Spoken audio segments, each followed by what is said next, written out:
Achtung, it's James Holland here on We Have Ways of Making You Talk. It's holiday season, so we're sort of away at the moment, but this is a recording of an interview I did with Stan Perry earlier in June, up at his home in Lincolnshire, talking about his time with the Sherwood Rangers Yeomanry in World War II. And can you, I mean, were there feelings of apprehension, excitement as you're finally crossing? Because you must be thinking, right, this is it. I was either rather arrogant, perhaps a bit laid back, but it was all part of a scene, and right. By then, although I was still a fairly junior subaltern, I'd been through the trials of older life. Right. When I was, 20 years old. For example, one of my sergeants had got the local pub owner's daughter into trouble. And he thought I was going to sort out his problems with his wife. And this girl in trouble. And I was 19 years old and he was 45 or something. Oh, my goodness. And one grew up very, very quickly as a junior officer. But then I caught up with SOI on... presumably near Tilly. Pardon? Presumably near Tilly. Yes, fairly near Tilly. I'd rather think at the bottom of 103. Oh, St Pierre. Yeah. Round about there. Names, village, the sequence of places escapes me. Right. The geriatric memory can't recall. I read Stanley Christopherson, and I read Stuart Hill's, and I read Padre Skinner's notes. But what was it like arriving? Because you're arriving in the thick of it. They've just come up against the Panzer Lair, haven't they? And yes, they were a bit wary. But were you welcomed in? I mean, was it? Yes, I that was the great thing about my first experience at SRY. John Semkin? Semkin. I think it was John Semkin who greeted me. Was it? He was A Squadron. I think was the acting adjutant, or possibly couldn't have been second in command, because that was he was deputy commander. He was a troop commander in A Squadron. Then Keith Douglas got killed. So he was then deputy commander of A Squadron. Then Mike Laycock got killed. So Stanley then took over. And then Semkin took over at A Squadron. Well, Laycock was colonel. So he was still alive when you got there? He was still alive when I got there, but I didn't really meet him. And I'm fairly sure it's John Semkin who welcomed me. Very possibly. And took me to see Peter Saleri. Yes. Who was squadron commander of C Squadron. Yep. And I was posted to C Squadron. Right. And I was given number 4 troop as being the new boy. Yeah. I mean, it must be quite daunting, isn't it? My radio code sign was dog. Rather amusing. But was it quite daunting taking over a troop, coming in? Yeah, that was the first thing one had to do, was to get confidence and relationship with the crew. Well, the crew and all the crews in your troop, well, eventually the whole troop eventually, but in particular, of course, the tank crew. 2 of them were ex-Nottinghamshire miners, or if they hadn't been miners, they'd been in the And had the person you replaced been wounded? I never knew who I replaced, to be honest. But certainly they'd lost him one way or another, whether he'd been wounded or killed. I am not certain. But they spoke. They used to chat together. Well, the miners. And they used back slang. Have you ever come across that? No. Well, it's a way of speaking. Uday uye orkte akbayangsle. Do you talk back slang? And they take the consonant from the front of a word and put it in the back and add a. God, that's so complicated. Do becomes uday. Right. If you follow me? Yeah. Orkte. Yeah. Akbay. Angsley. Sounds like And this was a sort of they used to chat in that, and I did a little. I was fairly good at languages. I spoke fairly fluent French, and ultimately I learnt some German, and then later in life I learnt Danish, and very fluent. I'm still fluent in Danish. But I sort of I got to know from somewhere, I don't know how I picked it up, but I got to know what it was all about. Right. And I learned, and this was in the first couple of days in the tank, and they were chatting away. Probably talking about that young bloody idiot they'd just taken on as a new commander. And I spoke to them in back slang, and they were absolutely aghast. And, but that was the beginning of a very close relationship. Yeah. And that was quite fun. What were the two miners called? What were the names of the two miners? I really Bob and Charles, but I can't. Bob and Charles. I was saying to somebody.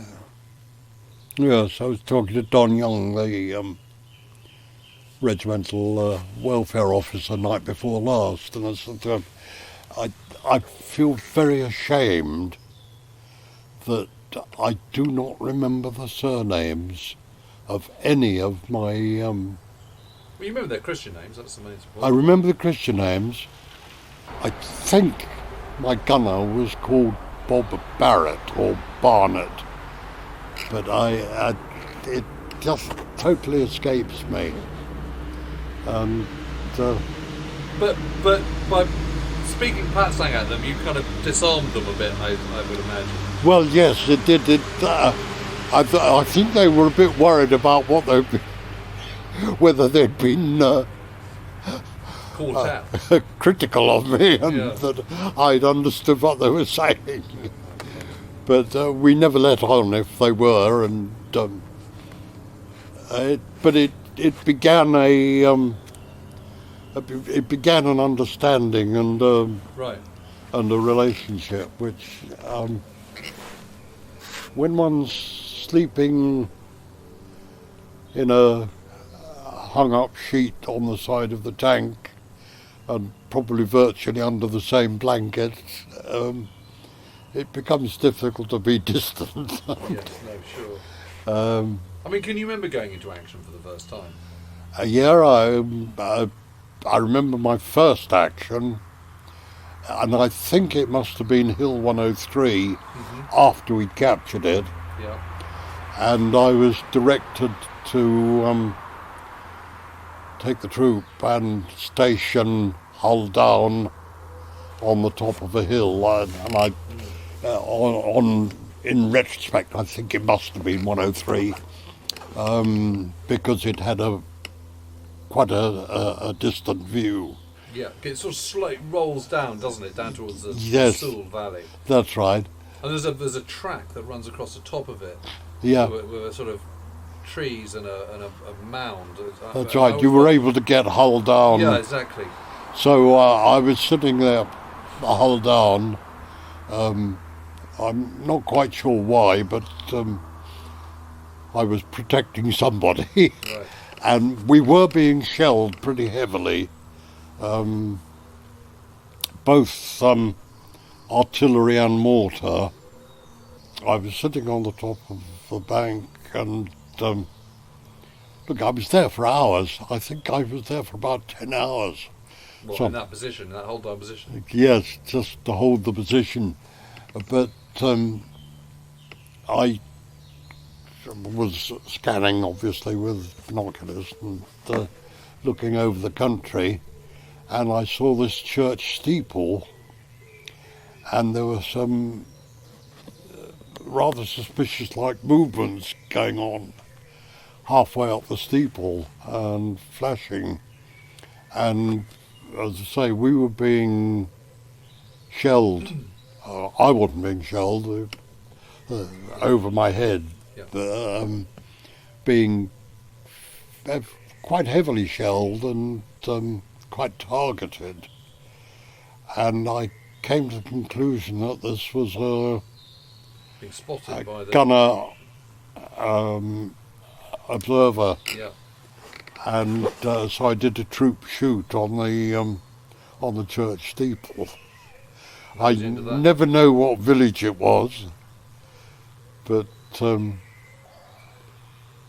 it certainly stopped the artillery Really?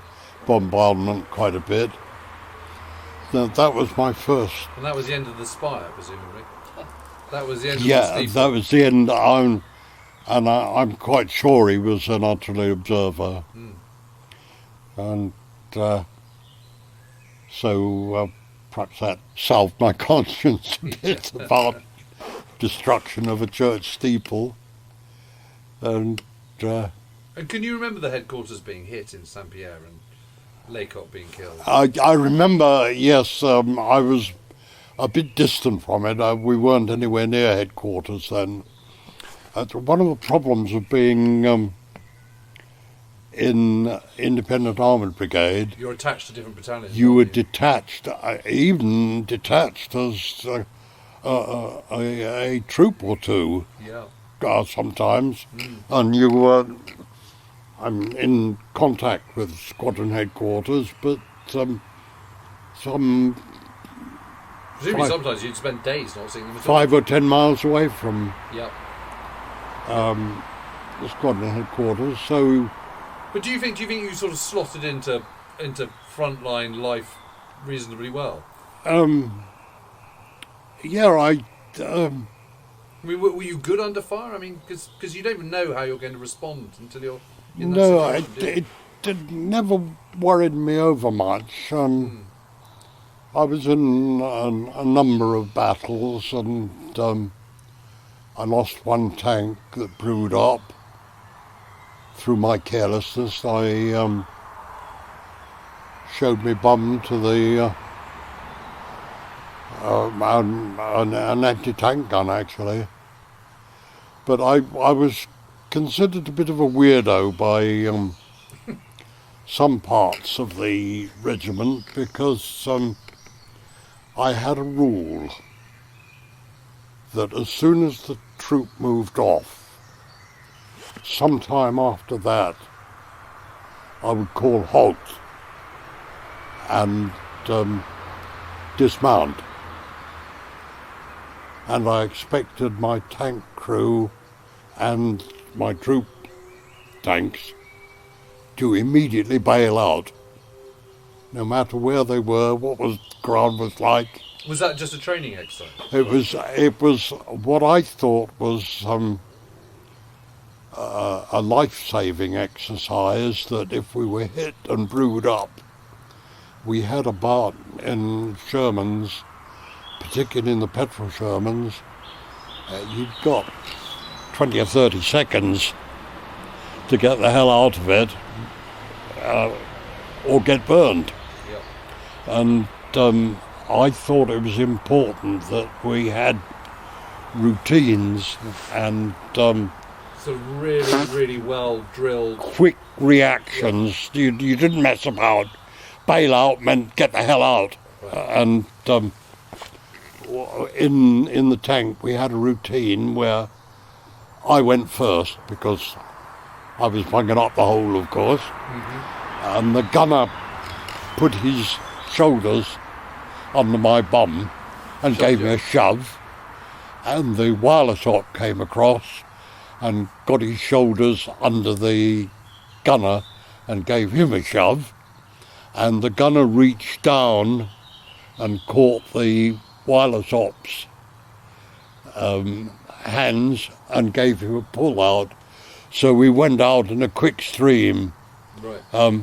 Bloody dangerous to break your leg off. Yeah, but better that than burn. better than getting burned. I mean, what did you make of the Sherman? It was a bit thin-skinned. It was very vulnerable to being hit in the back end and brewing up. Yeah. But we used to drape spare track sections over the front of the armour, Yeah. which gave us a bit more protection. Yeah. And we used to stow all our gear on the back. And, I mean, it was very reliable, wasn't it? well, that was the great thing about it. It was the gun, the 75 wasn't bad. It was quick, wasn't it? Quick firing. And quick firing. The Had the stabilising gyro on it as well. and the .5 machine guns were very effective. Right. They were not. And there's that switch, which I hadn't appreciated, was a switch for the commander.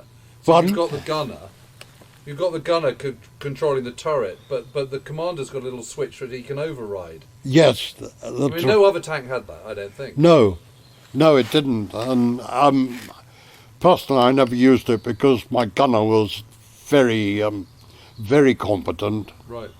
and I used to swear at me. What's the bloody range then? I'd give him an order, turret traverse, right, on, and then forget to say 280 yards or whatever it was. Gunner would say, what's the bloody range then? That's so funny. So he didn't hang back, but he was very good. He was also a good cook.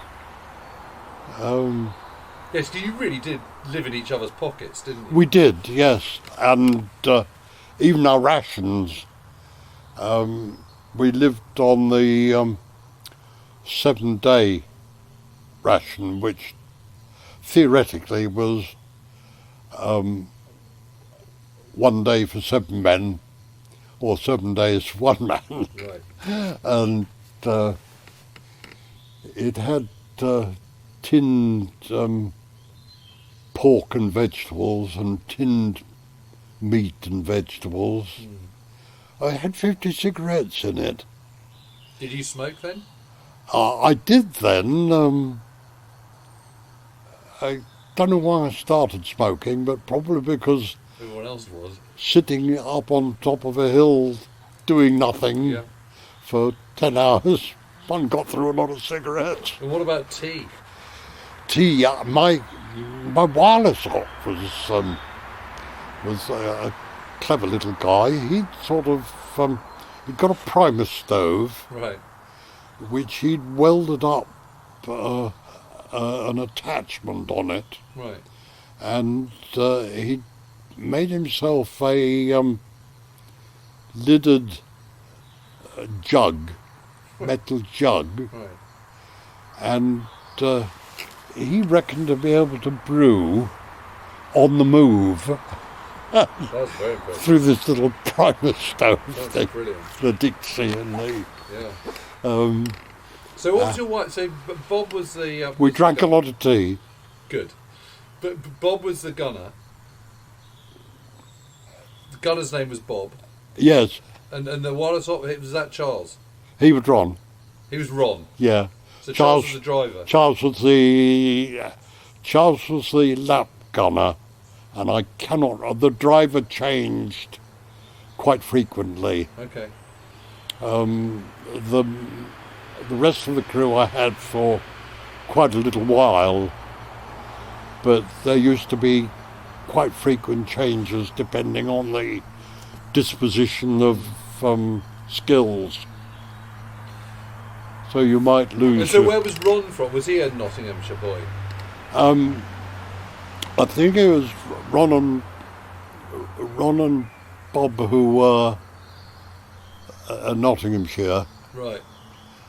and the other one lived somewhere over towards the northwest.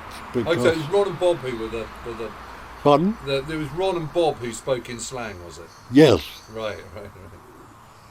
yes, and And how did you find when you were in action? I mean, how did you find cooperating with the infantry? Were there problems, or was it? Because one of the issues was communication, wasn't it? I had a lot of difficulty with infantry. Infantry commanders who wanted to go their way rather than mine. Because you're both going to be coming at it from a slightly different perspective. Yeah, aren't you? that's right.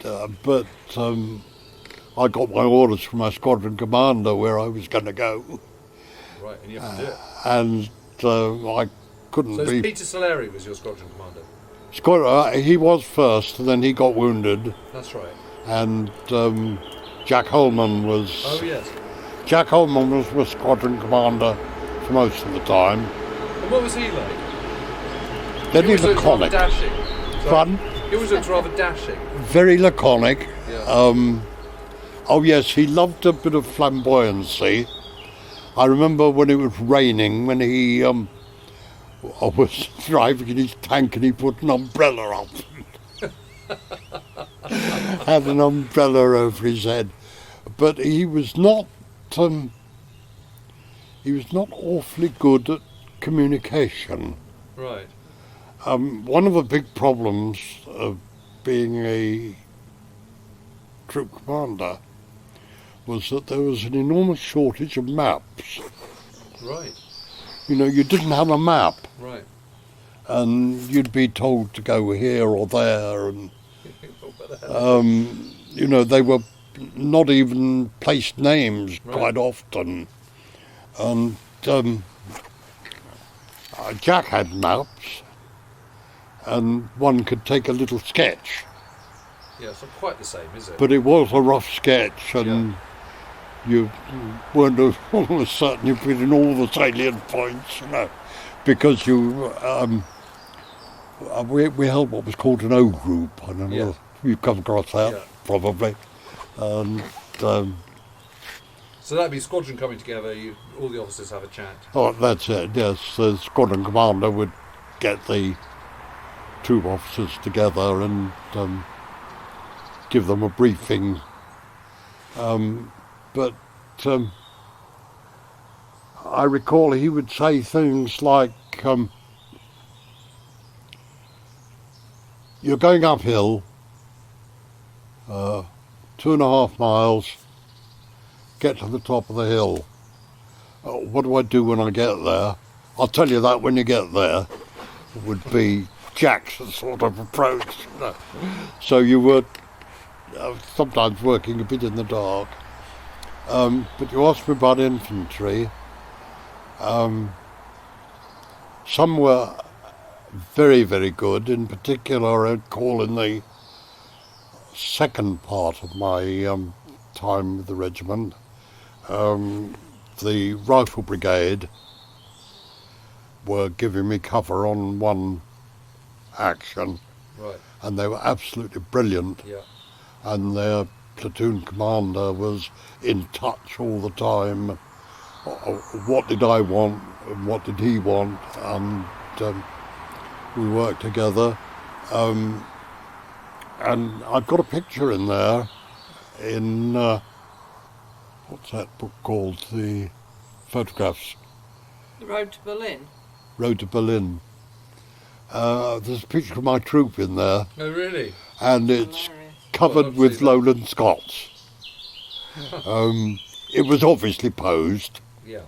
It was 2 or 3 days before I got wounded the second time. And it was obviously posed because there was a bloke sitting on my 75 barrel. Right. And the gunner would have had his ears off if it hadn't been a posed thing. He wouldn't allow anybody to ride on his barrels because he spent a lot of time calibrating his gun.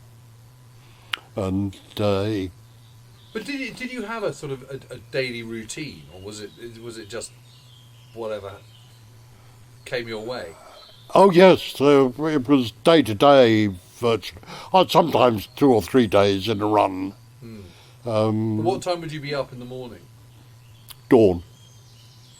So you'd form up into a Liga the night before? I mean, it'd be 3 o'clock in the morning, perhaps. Yeah. Sometimes you're in a Liga. Sometimes you'd be on your own. Sometimes be 2 troops together. And presumably before you can have, I mean... You could have a squadron Liga. And when you're stood down the evening before, is it one person's job to get the food and the other people to do the maintenance? In my troop, we had... my gunner was a good cook. He had a party piece, which was... he had a canvas bag, and he used to fill it with some ship's biscuits. Right. And he used to put it in between the track roller Right. and run the tank backwards and forwards And crushed it all up. and crushed it all up. And then he would mix it with some tinned pork and vegetables or meat and vegetables, and make what he called chapatis, which he used to fry up over the primers. And so he used to cook for us. But yes, there was an absolute routine on arriving back or wherever you're going to rest for darkness or overnight, because quite often we'd be out at 3 or 4 o'clock in the morning and not be back in rest until 10 o'clock in the evening. But you've got to look after your tank, haven't you? Yeah, but there was an absolute routine. When you landed was the driver and the lap gunner, the co-driver, would fuel up. Yep.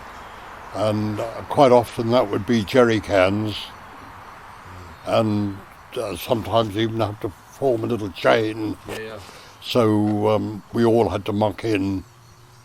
Then a gunner and wireless op. This was my routine. A gunner and wireless op would replace some armament. Yep. And check everything inside the turret was properly housed so that it didn't roll about, and they'd get rid of shell cases and that sort of thing.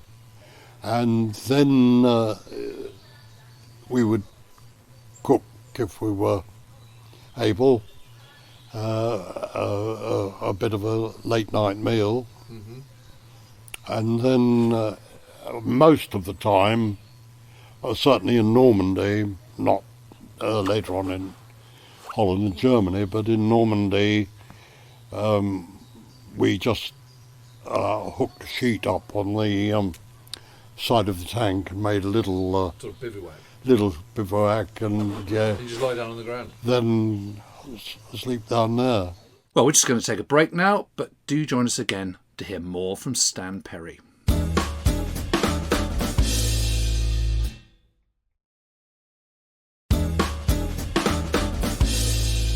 So what did you do? Put out your kind of sort of oilskin mat and I was a bit flash. I had a sleeping bag. And would you sleep fully clothed, or what? Yes, I quite often completely fully clothed, full battle dress. Right. Used to wear a tank jacket quite often, so Tank jacket. yeah, you'd take that off. That was just a jacket over your battle dress. But you had, do you have those sort of battle dress suits, didn't you, as tank men, or did you have traditional battle dress? Trousers on top. Battle dress and trousers. Yeah. What did you think of those? Serge. Warm and comfortable. They're pretty good. Saved my life with the when I was wounded the second time, because I'd met my wife and married, and she'd given me for my 21st birthday a leather wallet with 2 photographs in, and I'd put them in the breast pocket of my battle dress. And when I got hit by the mortar bomb, and later on the surgeon said he'd taken a piece of shrapnel off the wall of my heart, which had obviously pierced this leather wallet. Still got it. Oh, amazing. Still got the holes in it. That's extraordinary. And he said that if it hadn't been decelerated going through something stronger, it would almost certainly have penetrated my heart, and I would have been a goner. So I always thought my wife saved my life, and being in my battle breast pocket. I didn't dislike the battle. It was a bit rough. Having been a parachutist, I was a bit fancy. At the Denison. Having managed to purloin a parachute canopy, which was made of silk, I'd had it run up into some underwear. So, oh, really? We had a theory that if you wore silk underwear, you couldn't get fleas. Was it true? Well, I didn't get fleas, so I assume yes, because we didn't wash very often, not thoroughly. So what was the tanker's jacket you had then? Was it an American one? It was just a canvas jacket with a bit of camouflage on it. It was just a camouflage jacket. Right. It was handy because it had more pockets. So it wasn't the Denison smock that they gave to the paratroopers? I did have one that had a strap which came up under the groin. That's it. Yes, so I did have one of those until the first time I was wounded, and they sent all my gear back, but my jacket never appeared with it. So that was that. It was rather funny. When I was shot the first time, I always carried a 45 automatic on my belt, and I always had a couple of Mills grenades tucked into a pouch on my belt. Old-time training, I suppose. But when I was wounded the first time, that was in Normandy. In Normandy, my gear was sent back to Liverpool and then shipped down to my father at my home. And when I got repatriated and was talking to Dad, he said, what am I going to do with this? I said, well, I'll just sit on it until I come home again. And he said, yeah, but what am I going to do with this bloody gun? They said about the Colt 45. I've got a pistol in it. So what was the circumstances in which you got... I mean, do you remember any of the individual battles, or are they all... Yes, the one that's very clearest in my mind is the one where I got shot, the crossing of the Noireau. Right. So where was that? That was after Onderfontaine, was it? Yes, I was the first tank out of Normandy. And you got it written down, actually. Lieutenant Stanley Perry was the first tank to cross the Noireau. I'd forgotten. Actually, Stanley got it slightly wrong in his diaries, I think. Right. Because it says that I crossed on the hastily reconstructed bridge, right, which would have been in Condé. Mm-hmm. But in fact, I had to wade. Right. There's a long story to this. Oh, well, do tell. We'd been fighting. We'd had a couple of days quite rough, battling down towards the Noireau from Hotto, I think. That would have been. Yep. Would have been Jurk. Jurk was before Onderfontaine. Jurk and Veer. Yeah, Veer is after that. Isn't it? They're both very much in my mind. It's all part of Blue Coat, Operation and Blue Cahagne. Yeah. And Caumont. Caumont. Yes, you started. You moved to Caumont. You were moved from. You took over from the Americans. That's right, and I nearly got myself killed there. Oh, why? I was taking my troop through Caumont, and shutters open and head up, and suddenly got a wire across my throat. There was a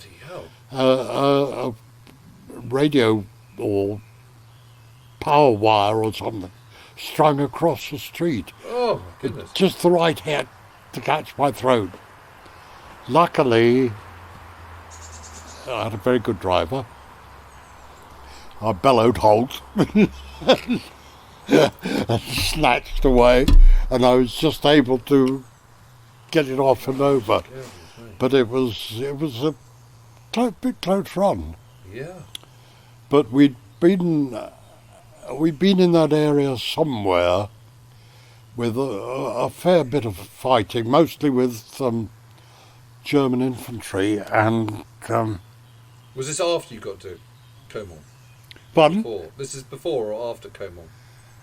I think this was after Caumont. Yeah, because then it was Operation Blue Coat, and you were advancing south with 30 Corps. That's right. You had 8 Corps on your right. And we had... and that's when you went to Cahagne and... Was it the Adolf Hitler? Well, the Adolf Hitler, the Hitler Jugend guys... Pardon? The 12th SS were at... You would have come across them at Roré and Le Fontenay. Yeah. That had been a bit rough. So that was sort of end of June, beginning of July, that kind of time. August 15th. August 15th. Yes, because Blue Coat was launched on, I think, the 30th of July. And you were in Onderfontaine about 4th of August, something like that, 5th, off the top of my head. Yes. I have grave difficulty in remembering. No, that's all right. One of the things I said Jackie Holman was not over-communicative. Lots of the attacks and battles had code names. Yes. But he never used them. And we never ever got to know what code name we were. Right, but you remember the name of the villages you passed through, some of them? I remember particularly Tilly, of course, yes. Tilly-Bocage, and Aulnay-sur-Odon, yes. which appalled me. It had been It was absolutely pulverised, wasn't it? fun. It was absolutely flattened. It was absolutely flattened. I was driving my tanks. There was no sign of roads. No. Driving my tanks over rubble. Yeah. The church was still standing. And it's funny because you can match up. There's a very famous photo of going into Ornay, and you can see the church and the town hall, the mairie. Yeah. And that's either side of it is just mounds of rubble. It was just It's rubble. completely rebuilt. And It's rather nice now. The Americans were lovely chaps. So you bumped into them in Como. Individually, particularly lovely chaps. Collectively, there were one or two questions. We believed that if an American observer saw a man and a dog moving in a village, they would call up an artillery bombardment and flatten the village Yeah. before they went to have a look. And we believed that the British approach would be to go and have a look, and if it was occupied, then perhaps call out. Well, certainly British artillery responsible for the flattening of Ornay, that's for sure. Fun? It was certainly British artillery that flattened Ornay, yes. But we were very suspicious of them. I remember taking over from an American troop in an orchard. And this is in Normandy, was it? in Normandy, Yeah, so that would have been when you were moving up to Caumont, I would have. yes. Because it was the Well- 1st Infantry Division were moving out to do Operation Cobra. Yes, that sounds about right. But I know I moved into this orchard to leaguer up, and I got to chat. First off, it made me rather slightly irritable that it was an American captain who was a troop commander, Right. and I was only a subaltern. And his pay rate was probably 3 times mine. And then I said to him, oh, what's it like in the orchard here? Oh, absolute bloody hell. And I said, oh, how's that? He said, we've been shelled to hell. Well, the first shell hole I could see was 40 or 50 yards away in an open field. And, so, well, a little bit wary, but we made good friends. But as I was saying, the battle I remember best was the crossing of the Noireau, and I remember that in But that's right at the end of the Normandy campaign. some detail. Right. We'd been fighting for a couple of days, and it had been a bit rough, and I'd leaguered up at about 10 o'clock at night. It was just coming dusk, and gone through all the routines, and Stanley sent for me and said, I want you to do a little job for me. Can't get the recce troop down there, but I'd like to have a look at that river and see whether it's crossable, because we think the bridge has been blown. And this would have been to the east, I think, of Condé Saint-Noireau. And he said, you were in the SAS, so you're used to doing a little night job. Will you go and have a look and tell me whether it's crossable? So Did you mind? Fun? Did you mind? Were you worried about that? No, it was just another job, and Right. and I suppose I was rather proud that the Colonel had thought of me. Right. And that was the one thing about Stanley Christopherson. I think every single member of the regiment that I ever met would have done anything for him. Stanley was very upper class, but he had a facility for knowing people and befriending people, whatever their rank, whatever their style, whatever they were. He was a wonder regimental commander. He really was. And so if Stanley said, go and look at the river. Jump up in the air 3 times, you jumped up in the air 3 times. We had that regard for him as our commander. Anyway, I had to crawl through some of this bocage and luckily fairly dense foliage, because the bloody ground was still occupied by German machine gun.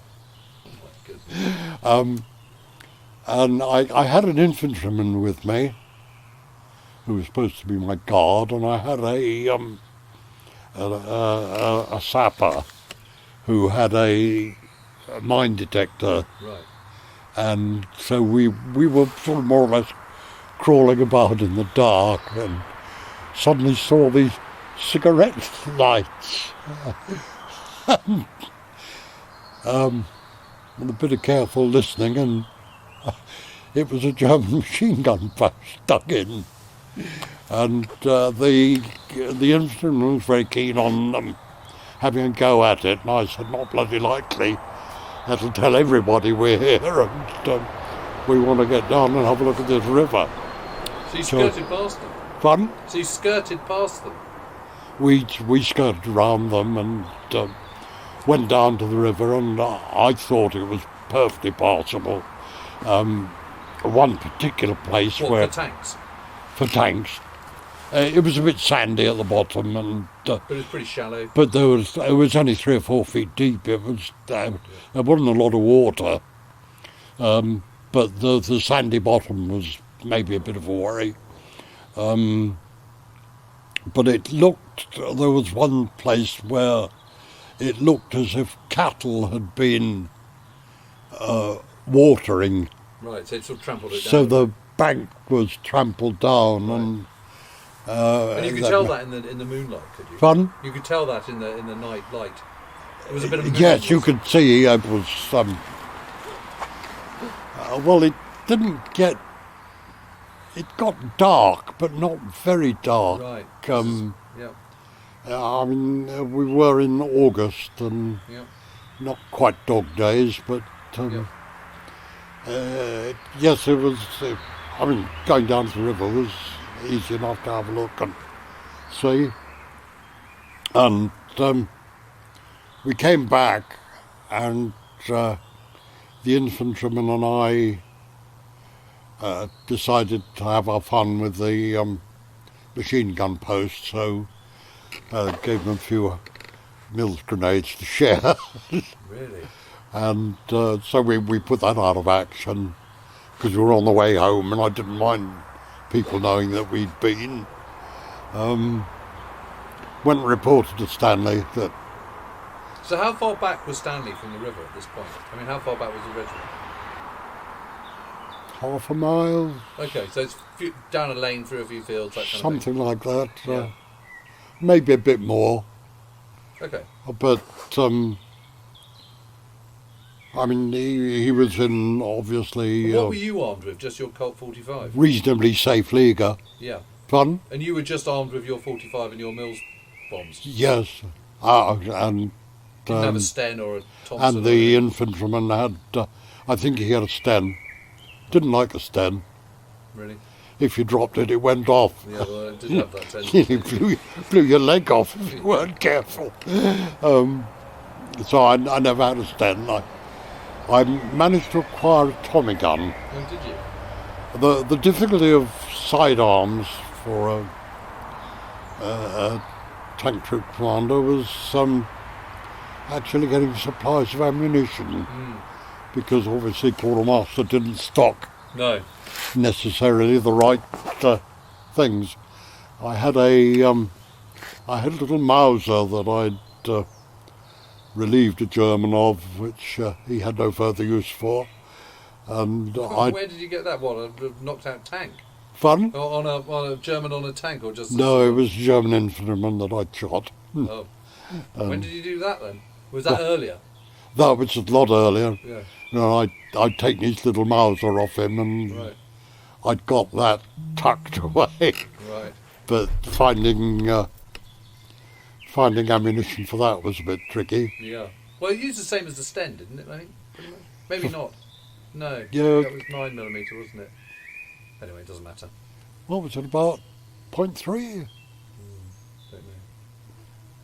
Anyway. Something like that. Yeah. Anyway, that was the difficulty with sidearms. With Getting ammo.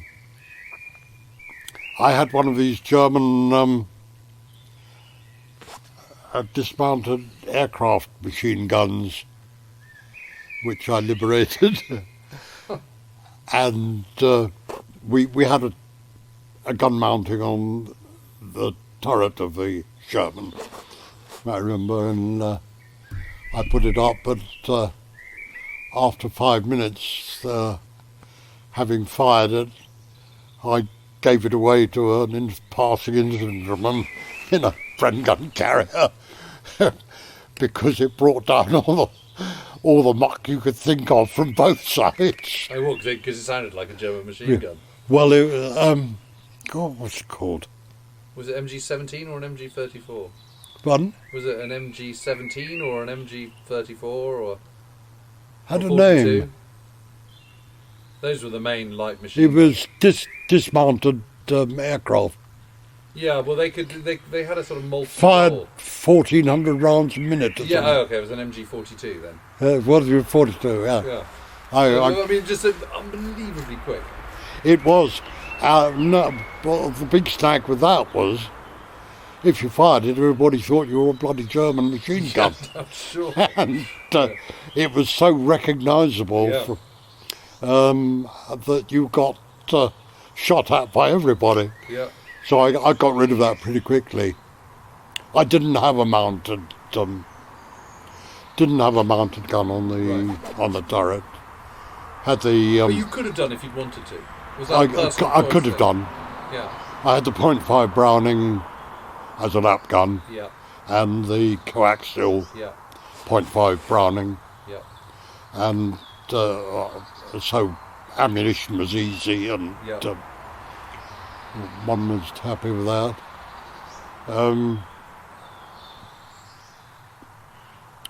To say tomorrow, So you managed to get back. You knock out the German machine gun post. I knocked out a German machine gun post, got back to Colonel and reported.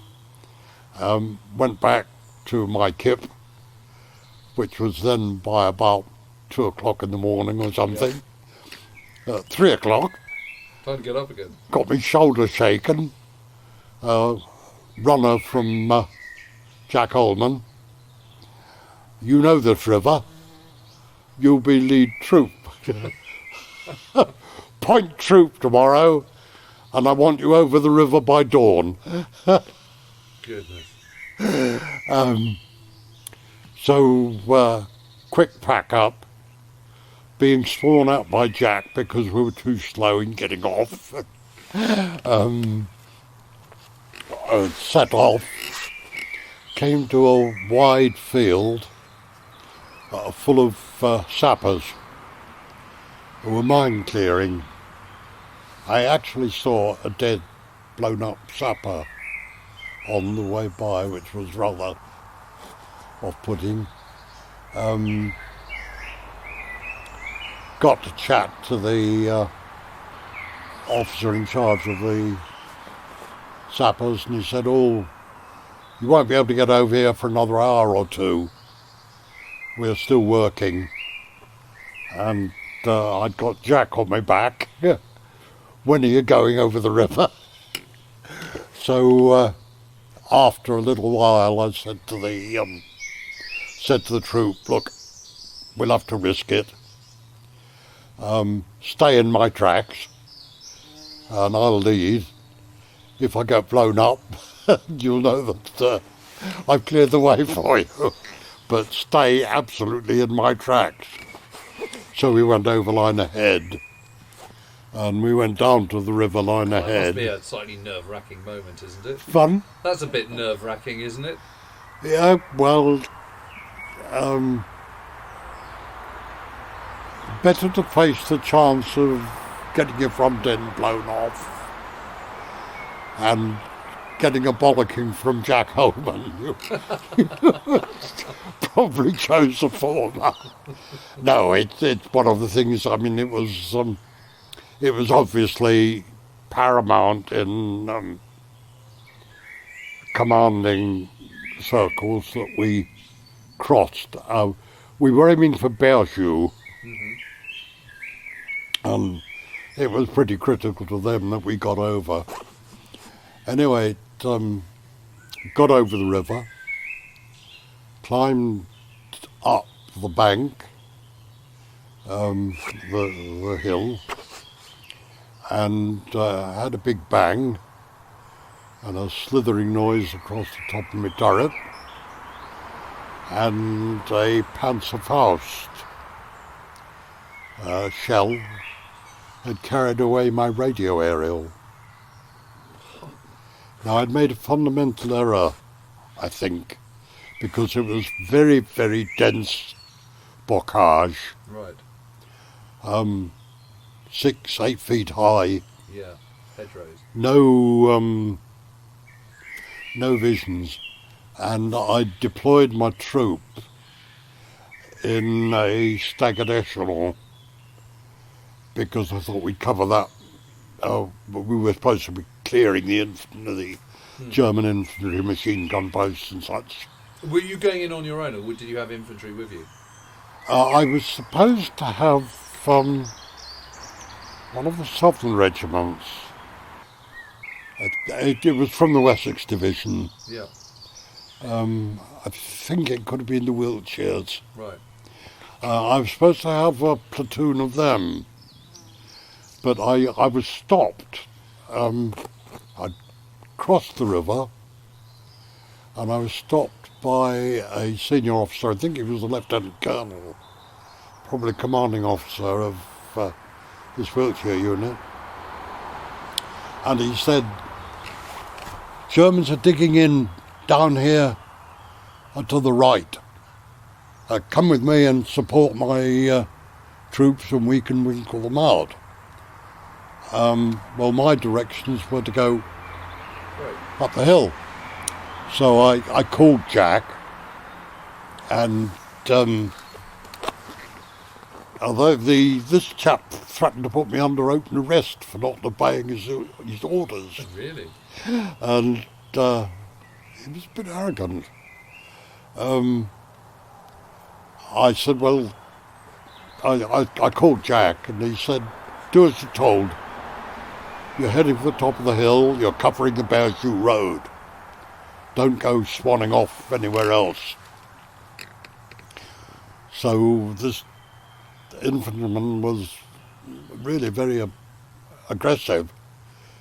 So I said, "Hey, look, you better talk to my squadron commander." So they spoke, and then the infantryman turned his back in a huff and said, "No, that's it then," and begged off. And I never saw any infantry after that. Right. So suddenly you're cresting the rise, and you're on your own. Yeah, and going through the bocage, there were lots of Panzerfausts about. They had little trucks, Right. and they used to run through the. We caught one lot, but I did get hit by this Panzerfaust, carried away my radio aerial, and my wild stopper said, "I'm sorry, I've tried everything, but we've no connections." Right. I couldn't talk to my troop. Yep. I couldn't talk to squadron commander. I was completely out of touch. Yeah. So I thought, well, best thing to do is go straight on and uphill.